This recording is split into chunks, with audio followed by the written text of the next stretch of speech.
My cat decided to light its fur on the candle, so it smells really good in here. Let's go through all of the movies that I watched this month and just chat. Starting out in October, I watched Hell House LLC. I gave this 3 stars, 3.5 stars. This is my traditional Halloween watch. I must see this every single year. It is non-negotiable. I watch it alone with whoever is sitting beside me. It's just a tradition. And if you're looking for more movie recommendations, I have an entire TikTok dedicated to books and movies, and I talked a lot about movies that you would like if you enjoyed Hell House on there, so I'll link that down below. And then my family and I went to watch Roof Man, which is essentially the true story of this guy who went to prison for breaking into a lot of McDonald's and stuff through the ceiling, and then he escaped prison, and then he held out in a Toys R Us for a long time, and then, you know, just his adventure. But he's very charismatic. He's played by Channing Tatum, and I thought this would be funnier. I mean, it's not a bad movie. I don't not like it. It was very flat tonally for me. I gave this one 2.5 stars. Again, not because it's not a good movie. The acting, all of it, good.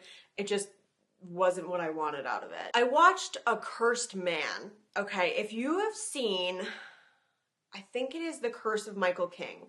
That is a movie where this man is trying to disprove the supernatural. And he's doing that by going to these extreme lengths, getting these curses, talking to all of these people in the paranormal world. He's basically infecting himself with everything that he can. Curses, spells, whatever. And this is a documentary of a guy doing that exact same thing, but worse, because it's all of these actual real life people being like, don't do that. And he's like, I'ma do it. His reasonings for it, crazy and really like poorly explained. He takes himself so goddamn seriously. The buildup of the movie to be like, I just gotta know. He quits so immediately after like one thing happens. He's like, I can't do this anymore. I've been messing with some serious stuff. And everyone's like, we literally told you so, bitch. 1 star. It was also like a very boringly paced documentary. And then I watched The Astronaut. This has Kate Mara in it, and it follows her returning from her first NASA space mission and her recovery, and she's put up in this like NASA FBI, is it FBI? I don't know, Secret Service, safe house. This is the world's slowest movie. Like, shit starts happening, she's being stalked by something that she brought back with her, but it is the slowest burn. Every character who isn't Kate Mara is so one-dimensional and just like pops in, pops out.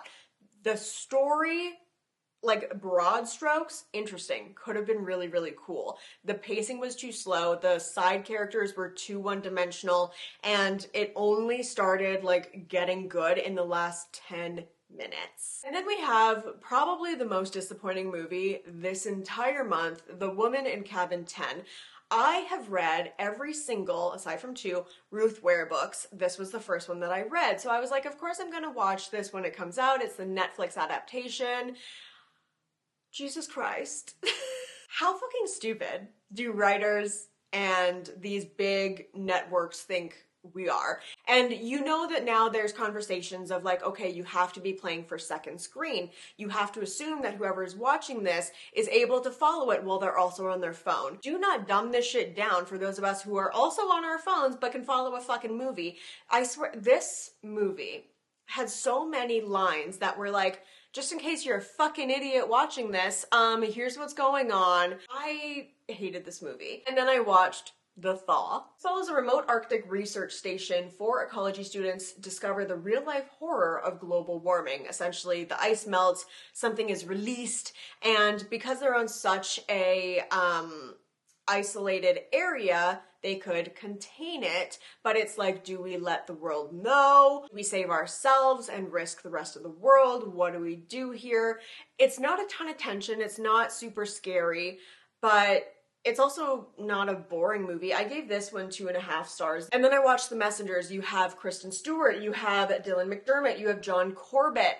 It is a stacked cast. This basically follows a family that moves to this very creepy looking house. Completely black, it looked charred on the outside. The inside is disgusting. Like, I don't understand why people are moving to these isolated areas and not cleaning before they unpack things. That's just a little thing from me to you. Then stuff starts happening, you know? This dad is moving here. He's like, oh yeah, I'm gonna grow sunflowers because that's what my daddy did.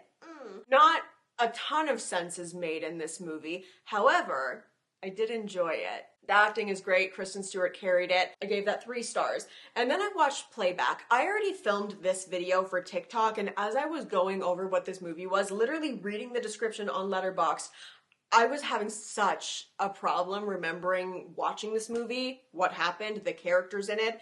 It was so forgettable. I gave it 1 star. It wasn't even like a so bad it's good movie. It is the perfect movie, however, to have on in the background while you're doing a bunch of other stuff if you just want like some noise. This movie follows a group of high schoolers who basically have a project for a school class, and they decide to do it on a murder. He's like so into it. He's like, we should go back to the actual house where this happened and recreate this whole thing there, as if that's not a haunting waiting to happen. Absolutely insane. It didn't make sense. It was poorly paced. The acting was like very abysmal. I'm the most negative bitch in this. Until now, we have one ray of sunshine in this, and it is Matt McCusker, A Humble Offering.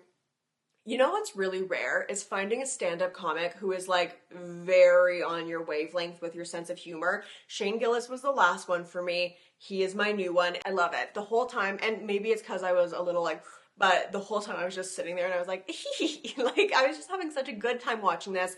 I want to watch everything that this man has put out. I think he's so funny. I very much enjoyed that. I gave it 4 stars. Back to being a negative bitch. My Oxford year. This is another one that I read. I read this book as we were renovating the house that we live in now. Like, I remember very, very prominently ripping up the carpet on the stairs. It was very dark. We didn't have electrical in yet. And this book was playing, and it was a sad part, and I was crying. And now, fast forward to the year anniversary when we got this house, I was watching this movie, and I knew it was gonna be shit. I knew that. Obviously, it's a Netflix adaptation, but like I wasn't expecting this level of shit. There was no chemistry. All of the characters who were so vibrant to me in the book were so one-dimensional. Basically follows this ambitious American who has a plan for her life because she can't afford to not have a plan for her life. She goes to Oxford for a year of just like, I'm gonna study poetry because that's my passion. I've been working hard for all of these years and now I just want to study some shit.